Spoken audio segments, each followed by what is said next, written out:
విద్యాసాగరరావు గారు మా గ్రామవాసి. ఆయన పేరు మీదుగా చాలా తాపత్రయపడి గ్రామం కోసం తన జ్ఞాపకంగా ఉండాలని అతను బతుకున్నప్పుడు చాలా యాక్టివ్గా ఉంటుండే. ఒక 6 months బిఫోర్ అట్లా గవర్నమెంట్ ఫైట్ చేసి గ్రామంలో తనకంటూ గ్రామస్తుల కోసం ఏమైనా చేయాలని తప్పించి ఆయన చేతుల మీదుగానే శంకుస్థాపన జరిగింది ఫంక్షన్ హాల్కి. దురదృష్టవశాత్తు ఆ ఫంక్షన్ హాల్ స్టార్ట్ అయిన కొద్ది రోజుల తర్వాతనే ఆయన మనకు దూరం కావడం జరిగింది. తండ్రి వెంకటేశ్వర గారు దాదాపు 2 సంవత్సరాల పైన దానికోసం చాలా పట్టుబట్టి ఎన్నోసార్లు ఆ ప్రాజెక్టును దగ్గర నుండి సమీక్షించారు.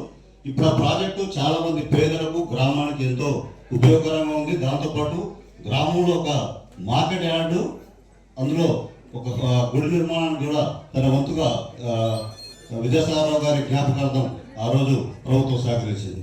అయితే ఇక్కడ చెప్పాలనుకున్న మరో ముఖ్య విషయం ఏంటంటే, తెలంగాణలో నీటి వనరులకు సంబంధించి ఆంధ్ర ఇంజనీర్లు ఎక్కువగా డామినేట్ చేస్తున్న ఆ రోజుల్లో ప్రతి అంశాన్ని, అంటే నికర జలం అంటే ఏంటి, మిగులు జలం అంటే ఏంటి, క్యాచ్మెంట్ ఏరియా ఏంటి, కృష్ణా గోదావరి బేసిన్ అంటే ఏంటి, దాని మీద తెలంగాణలో ఉన్న యువకులకు మేధావులకు ఎంతోమందికి దాని మీద పూర్తి అవగాహన చాలా సింప్లిఫైగా ఎన్నో టీవీ వేదికల్లో ఎన్నో కార్యక్రమాల్లో చెప్పి అందరినీ చైతన్యవంతం చేశారు.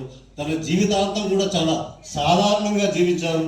ఎలాంటి ఆడంబరాలు లేకుండా గవర్నమెంట్ వచ్చిన తర్వాత కూడా ఒక సింపుల్ మ్యాన్గా జీవించి తెలంగాణ కోసం నిజంగా పోరాడిన జెన్యూన్ వ్యక్తి రామరాజు విద్యాసాగరరావు గారు. కాబట్టి ఆయన యొక్క ఆశయాలు ఖచ్చితంగా ఇంతకుముందు చెప్పారు నిధుల గురించి.